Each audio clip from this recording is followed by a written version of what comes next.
ओ मेरी महबूबा महबूबा महबूबा, तुझे जाना है तो जा, तेरी मर्जी मेरा क्या। पर देख तू जो रूठ कर चली जाएगी, तेरे जाते ही मेरे मरने की खबर आएगी। ओ मेरी महबूबा महबूबा महबूबा, तुझे जाना है तो जा, तेरी मर्जी तेरा क्या। हेलो दोस्तों, आपका स्वागत है वन टेस्ट टाइम एकेडमी में। दोस्तों, कल की जो क्लास हुई थी दोस्तों, मैंने मुद्रास्फीति के बारे में बताया हुआ था। आज की दोस्तों हम लोग बेहतरीन सी क्लास में बात करेंगे केंद्रीय बैंक यानी आरबीआई को लेकर के। तो अभी तक जिन लोगों ने मेरे चैनल को लाइक और सब्सक्राइब नहीं किया दोस्तों, आप लोग कर लीजिए। आज का दोस्तों टॉपिक रहेगा केंद्रीय बैंक यानी कि आरबीआई। ठीक है दोस्तों, तो सबसे पहले दोस्तों हम लोग ये देखेंगे कि बैंक किसे कहते हैं। ठीक दोस्तों, पहले तो दोस्तों मुद्दा यही है कि बैंक कहते किसे हैं। तो दोस्तों हम लोग यहाँ पर बात करें तो बैंक बैंक उस वित्तीय बैंक उस वित्तीय संस्था को बैंक उस वित्तीय संस्था को कहते हैं। बैंक उस वित्तीय संस्था को कहते हैं जो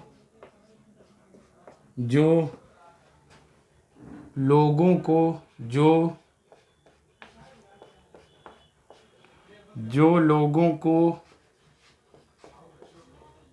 धन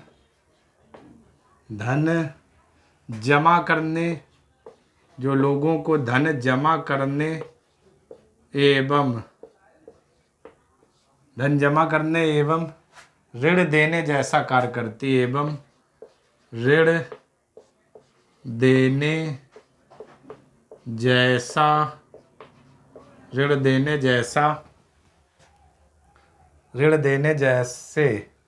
जैसा नहीं दोस्तों, ऋण देने जैसे कार्यों को करती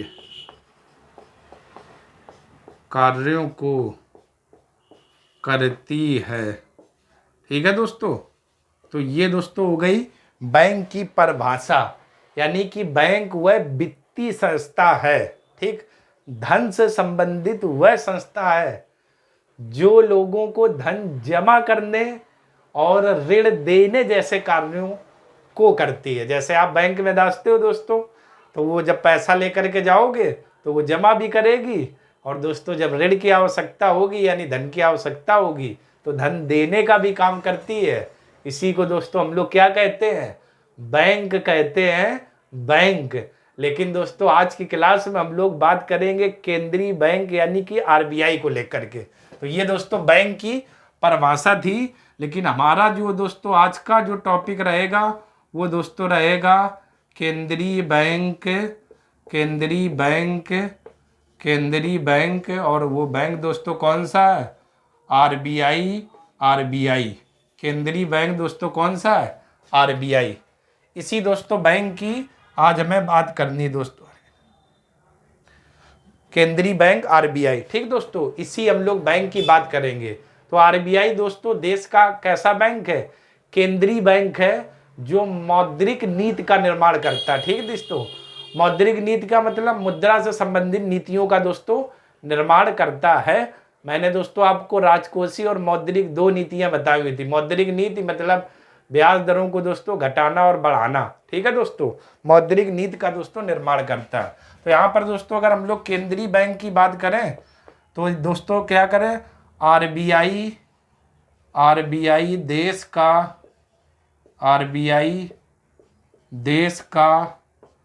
केंद्रीय बैंक है,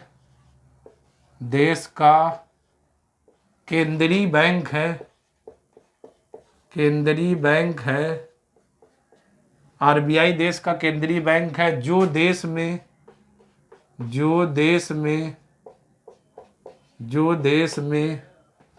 मौद्रिक नीति का निर्माण करता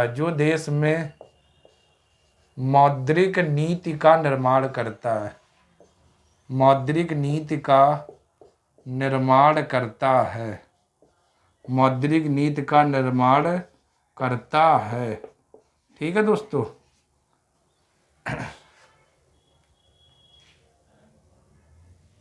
ठीक है दोस्तों, समझ पा रहे हैं? यानी आरबीआई अपने यहाँ का दोस्तों केंद्र का बैंक है, यानी केंद्रीय बैंक है जो देश में मुद्रा से संबंधित नीतियों का निर्माण करता है या मौद्रिक नीति का क्या करता है, निर्माण करता है। अब दोस्तों हम लोग देख लेते हैं इसकी स्थापना कब और कैसे हुई, तो उस पर दोस्तों हम लोग चर्चा करते हैं। केंद्रीय बैंक, तो दोस्तों अगर बात करें इस बैंक की स्थापना के बारे में, तो दोस्तों 1926 में दोस्तों हुआ ये था।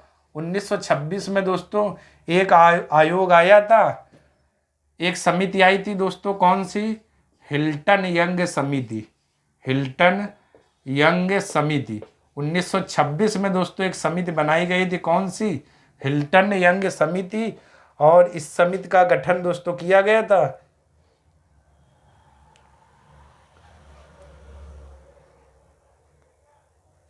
ठीक 1926 में दोस्तों हिल्टन यंग समिति बनाई गई थी। और इस समिति की सिफारिश पर 1930 में केंद्रीय बैंक जांच समिति का गठन किया गया। ठीक है दोस्तों, 1926 में हिल्टन यंग समिति बनाई गई और इसी के सिफारिश पर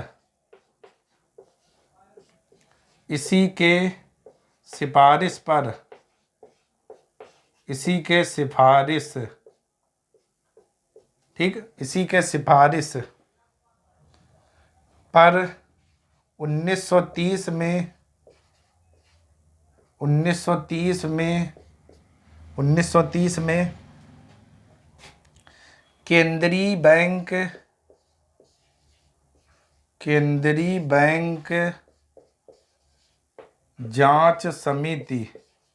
केंद्रीय बैंक जांच समिति का गठन हुआ। केंद्रीय बैंक जांच समिति का गठन हुआ।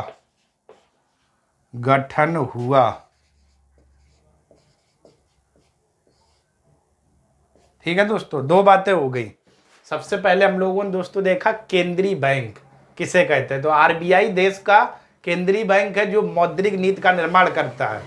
इसकी दोस्तों स्थापना कैसे की गई थी, तो 1926 में हिल्टन यंग समिति का गठन किया गया और इसी की सिफारिश पर 1930 में केंद्रीय जांच बैंक समिति बनाई गई और इसी के आधार पर दोस्तों आरबीआई अधिनियम 1934 आया और इसी अधिनियम के तहत दोस्तों 1 अप्रैल 1935 में आरबीआई की स्थापना की गई। 1 अप्रैल 1935 में आरबीआई की स्थापना की गई। समझ पा रहे दोस्तों? चलिए दोस्तों, तो पहले आप लोग दोस्तों क्या करिए, ये आप स्क्रीनशॉट ले लो दोस्तों। बैंक क्या है, तो बैंक उस वित्तीय संस्था को कहते हैं जो देश में लोगों को धन जमा करने, ऋण देने जैसे कार्यों को करती है दोस्तों। ठीक है दोस्तों, इसको आप स्क्रीनशॉट ले लो, फिर दोस्तों हम इसको रब कर देते हैं बैंक के बारे में, बैंक किसे कहते हैं। ठीक है दोस्तों, चलिए ले लो। चलिए दोस्तों, मैं इसको बता देता हूँ। परिभाषा दोस्तों आप लोगों ने लिख ली होगी, बैंक किसे कहते हैं, क्योंकि दोस्तों अब हमें देखना आरबीआई की दोस्तों स्थापना कैसे हुई थी। ठीक, इस पर दोस्तों हम लोगों को चर्चा करनी है, तो जरा देखिएगा दोस्तों। तो दोस्तों अभी तक जो आप लोगों ने समझा, जरा एक बार मैं फिर आपको बता देता हूँ, समझिएगा दोस्तों अच्छे से। देखो, स्थापना का क्या कारण था। आरबीआई देश का केंद्रीय बैंक है जो देश में मौद्रिक नीति का निर्माण करता है। इसकी स्थापना के बारे में बात करें तो 1926 में हिल्टन यंग समिति आई और इसी के सिफारिश पर 1930 में केंद्रीय बैंक जांच समिति का गठन हुआ। ठीक है दोस्तों, 1930 में किसका हुआ, केंद्रीय बैंक जांच समिति का गठन किया गया और इसी के तर्ज पर इसी के मैं आगे दोस्तों यहाँ ऊपर लिख रहा हूँ, इसी के तर्ज या इसी के सिफारिश पर दोस्तों लिखो, इसी के सिफारिश पर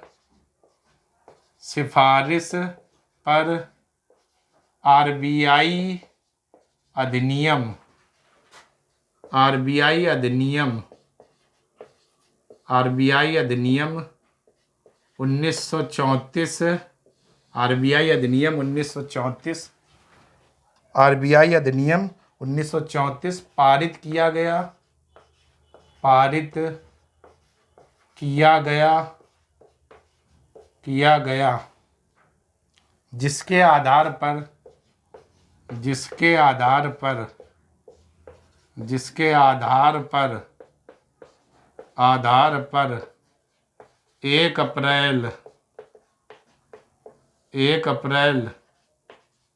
1935, ठीक है दोस्तों, 1 अप्रैल 1935 को आरबीआई की स्थापना की गई, को आरबीआई की स्थापना की गई। ठीक है दोस्तों, ये आपका था स्थिति। ठीक, तो दोस्तों 1926 में हिल्टन यंग समिति बनाई गई और इसी समिति के दोस्तों सिफारिश पर 1930 में केंद्रीय जांच समिति का गठन किया गया। और इसी के आगे दोस्तों लिखना था तो मैंने यहाँ से लिखा हुआ है। और इसी जांच की सिफारिश पर आरबीआई अधिनियम 1934 पारित किया गया, जिसके आधार पर दोस्तों 1 अप्रैल 1935 में किसकी स्थापना की गई? 1 अप्रैल 1935 में दोस्तों किसकी? आरबीआई की स्थापना की गई, आरबीआई की स्थापना की गई। ठीक है दोस्तों, तो स्थापना कैसे हुई? इस समिति से शुरू हुई थी और 1 अप्रैल 1935 में दोस्तों किसकी स्थापना की गई? आरबीआई की स्थापना की गई, आरबीआई की स्थापना की गई। ठीक है दोस्तों, समझ पाए दोस्तों मेरी बात? चलिए दोस्तों, इसके बाद इतने का दोस्तों स्क्रीनशॉट आप लोग ले लो, फिर दोस्तों हम लोग आगे बात करते हैं, आगे की कहानी क्या रहेगी।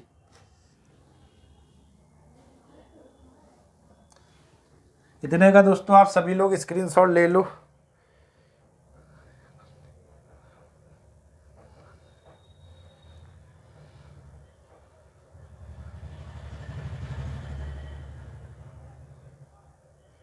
ठीक है दोस्तों, स्क्रीनशॉट ले लो। चलिए दोस्तों, आप लोगों ने इतने का स्क्रीनशॉट ले लिया होगा। अब हम लोग दोस्तों इसी के आगे बात करते हैं, तो ज़रा देखिएगा आगे दोस्तों हम लोग क्या बात करेंगे।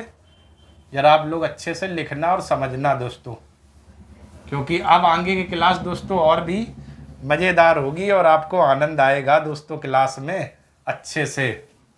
ठीक है दोस्तों, चलिए दोस्तों अब हम लोग देखते हैं।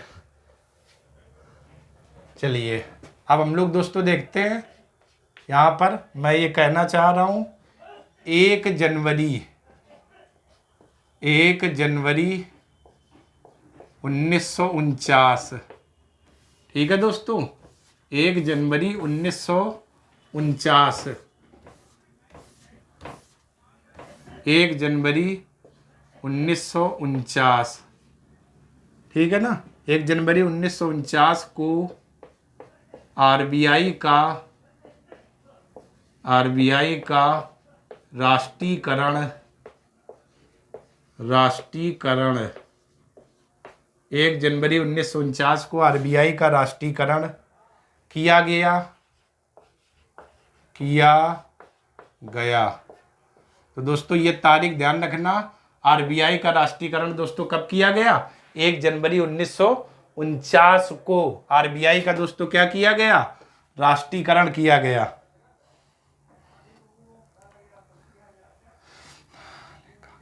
आरबीआई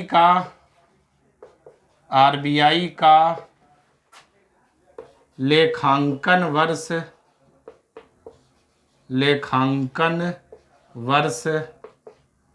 ठीक है दोस्तों, आरबीआई का लेखांकन वर्ष 1 जुलाई से 30 जून तक माना जाता है। वर्ष 1 जुलाई से 30 जून तक माना जाता है। 30 जून तक माना जाता है। ठीक दोस्तों, ये आप अच्छे से ध्यान रखिएगा, 1 जुलाई से 30 जून तक। जैसे अपने यहाँ नया साल दोस्तों हम लोग जो मनाते हैं 1 जनवरी से मनाते हैं, इसी प्रकार इनका जो कार्य करने का वर्ष होता है, लेखांकन जो वर्ष होता है दोस्तों, वो माना जाता है कब? 1 जुलाई से 30 जून तक रहता है दोस्तों, ठीक। और जैसे ही 1 जुलाई आएगी, ठीक, फिर से दोस्तों नया लेखांकन इनका चालू हो जाएगा। तो वो दोस्तों नई जो स्थिति रहती है वो 1 जुलाई से ली जाती है और 30 जून तक रहती है, ठीक है दोस्तों, लेखांकन वर्ष। इसके बाद दोस्तों अगले अगर हम लोग पॉइंट की बात करें,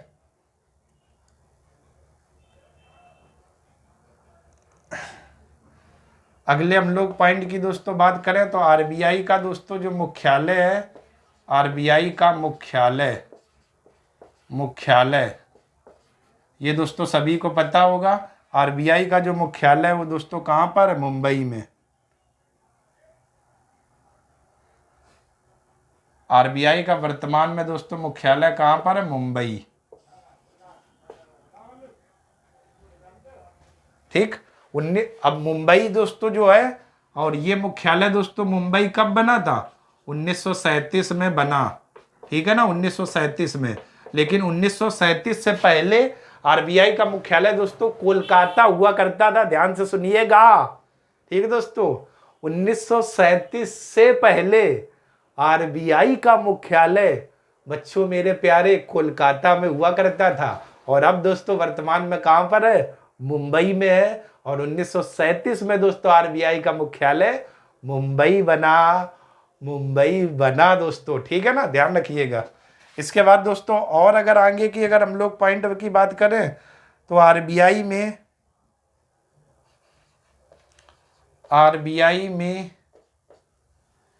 एक गवर्नर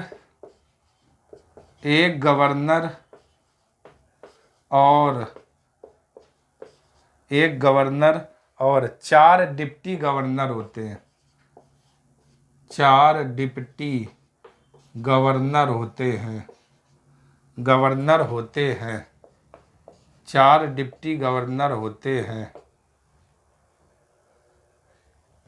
जिनकी नियुक्ति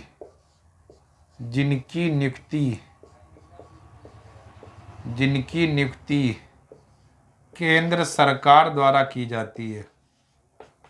केंद्र सरकार द्वारा की जाती है, ठीक है दोस्तों। जिनकी नियुक्ति किसके द्वारा की जाती है? केंद्र सरकार के द्वारा नियुक्ति केंद्र सरकार के द्वारा की जाती है, ठीक। तो दोस्तों फिर से हम लोग देख लेते हैं क्या क्या स्थिति दोस्तों थी। आरबीआई का दोस्तों जो राष्ट्रीयकरण हुआ था वो दोस्तों हुआ था कब? 1 जनवरी 1949 को आरबीआई का राष्ट्रीयकरण किया गया। और इसके बाद दोस्तों लेखांकन जो वर्ष है वो 1 जुलाई से 30 जून तक माना जाता है। और दोस्तों आरबीआई के मुख्यालय की बात करें तो दोस्तों मुंबई है, और ये कब बना था? 1937 में दोस्तों बना था। लेकिन इससे पहले कोलकाता हुआ करता था, ठीक है दोस्तों। और आरबीआई में 1 गवर्नर और 4 डिप्टी गवर्नर होते हैं, और जिनकी नियुक्ति दोस्तों किसके द्वारा की जाती? केंद्र सरकार के द्वारा। समझ गए दोस्तों ना? तो चलिए दोस्तों आप लोग इतने का स्क्रीनशॉट ले लीजिए, फिर दोस्तों हम लोग आगे बात करते हैं।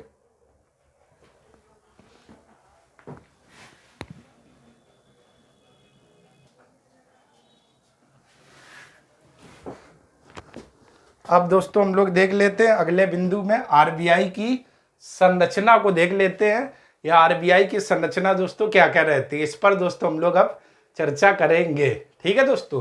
तो चलिए दोस्तों हम लोग बात करते हैं आरबीआई की संरचना। तो दोस्तों इसकी संरचना में बात करें तो दोस्तों कैसे होते? 30 + 5, टोटल कितने लोग दोस्तों होते हैं? 35 लोग होते हैं। 30 + 5 कैसे कैसे दोस्तों होते हैं? इन 35 की दोस्तों अगर हम लोग बात करें 35, तो जरा देखिएगा इन 35 का दोस्तों अगर विभाजन किया जाए तो ये कैसे कैसे होंगे। यहाँ पर दोस्तों होते हैं निदेशक अधिकारी,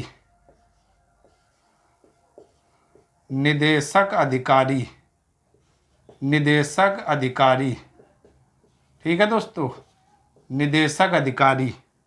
और इधर दोस्तों होते हैं गैर निदेशक अधिकारी,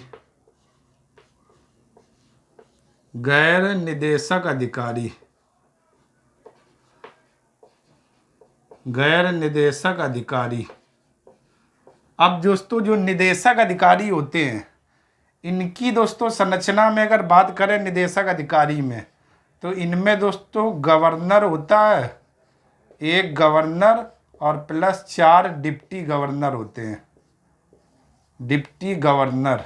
ठीक है दोस्तों, डिप्टी गवर्नर, एक गवर्नर दोस्तों, 4 डिप्टी गवर्नर। और मैंने अभी बताया था जिनकी नियुक्ति दोस्तों केंद्र सरकार के द्वारा की जाती है। निदेशक अधिकारी, गैर निदेशक अधिकारी। निदेशक अधिकारी में गवर्नर के साथ साथ दोस्तों क्या होते हैं, 4 डिप्टी गवर्नर। ठीक, तो टोटल दोस्तों कितने लोग हो गए, 5 लोग हो गए। और ये दोस्तों जो गैर निदेशक अधिकारी हैं, इनको 2 भागों में दोस्तों विभक्त किया गया है। और वो 2 भाग दोस्तों कौन कौन से हैं, जरा देखिएगा। स्थानीय बोर्ड, एक तो दोस्तों विभक्त किया गया स्थानीय बोर्ड सॉरी दोस्तों, एक हमारा विभक्त किया गया स्थानीय बोर्ड, और दूसरा दोस्तों अगर हम लोग बात करें नामित सदस्य, नामित सदस्य, नामित सदस्य। ठीक है दोस्तों, 2 बातें हो गई। ठीक, नामित सदस्य। स्थानीय बोर्ड में दोस्तों अगर बात करें तो आपके दिल्ली, मुंबई, चेन्नई, कोलकाता, 4 स्थानीय बोर्ड है। कौन कौन से दोस्तों, 4 स्थानीय बोर्ड, वो चारों के मैं यहाँ पर नाम लिखता हूँ। दिल्ली, मुंबई, चेन्नई, कोलकाता। कौन कौन से हैं, दिल्ली, मुंबई, चेन्नई, कोलकाता, चेन्नई, और दोस्तों चौथा कौन है, कोलकाता। ठीक है ना, इसका मतलब दिल्ली जो है दोस्तों यहाँ से 5 सदस्य, मुंबई से 5 सदस्य, चेन्नई से 5 और कोलकाता से 5। ठीक है दोस्तों, यानी टोटल 5, 10, 15, 20 और 20, 5 दोस्तों कितने हो गए, 25 हो गए। और दोस्तों और नामित सदस्य में बात करें तो इस नामित में से दोस्तों 10 जो सदस्य हैं वो किसके द्वारा नामित किए जाते हैं, 10 सदस्य आरबीआई द्वारा नामित किए जाते हैं। आरबीआई द्वारा दोस्तों क्या नामित किए जाते हैं। ठीक है दोस्तों, टोटल कितने हो गए, जरा ध्यान से देखिएगा दोस्तों। ऐसे टोटल 35 हो गए। कैसे, 5 लोग ये, एक गवर्नर और 4 डिप्टी, तो 4 1 5 ये, और 5 10 15 20 ये।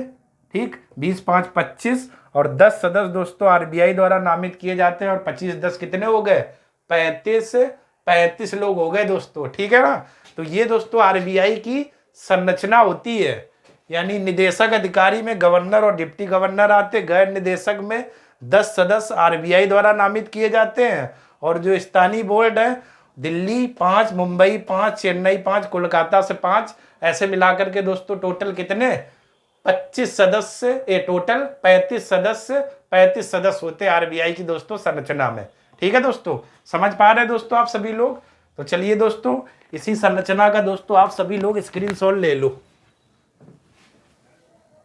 टोटल ऐसे होते हैं हमारे 35 लोग दोस्तों। निदेशक अधिकारी में आपके गवर्नर और 4 डिप्टी गवर्नर, गैर निदेशक में 10 सदस्य आरबीआई द्वारा नामित किए जाते हैं। और स्थानीय बोर्ड दिल्ली, मुंबई, चेन्नई, कोलकाता, इनसे दोस्तों हमारे 10 सदस्य लिए जाते हैं। स्क्रीनशॉट दोस्तों ले लो।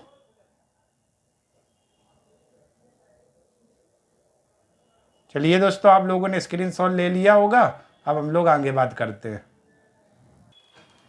चलिए दोस्तों, कल की क्लास में दोस्तों हम लोग बात करेंगे आरबीआई के कार्यों को लेकर और आगे की चीज़ों को लेकर के। ठीक है दोस्तों, तो चलिए दोस्तों, अगर मेरा ये वीडियो दोस्तों आपको पसंद आया हो और दोस्तों लग रहा हो दिल से कि मैंने कुछ ठीक थोड़ा बहुत अच्छा पढ़ाया हुआ है, तो दोस्तों चैनल को लाइक करें, सब्सक्राइब करें और ज़्यादा से ज़्यादा दोस्तों शेयर करिएगा। और दोस्तों अगर कोई भी प्रॉब्लम है मुद्रास्फीति से लेकर आरबीआई से लेकर जो मैं पढ़ा रहा हूँ, तो दोस्तों आप लोग कमेंट करिए और आपका दोस्तों तुरंत आंसर दिया जाएगा। ठीक है दोस्तों, तो आज की क्लास दोस्तों हम यहीं पर रखते हैं। और दोस्तों उम्मीद करते हैं कि आप सभी लोग अच्छे होंगे और आपका परिवार अच्छा होगा, पढ़ाई कर रहे होंगे। इसी दोस्तों शब्द के साथ आज की क्लास ख़त्म करते हैं। तब तक के लिए आप सभी लोगों का बहुत बहुत दोस्तों धन्यवाद, धन्यवाद, धन्यवाद दोस्तों।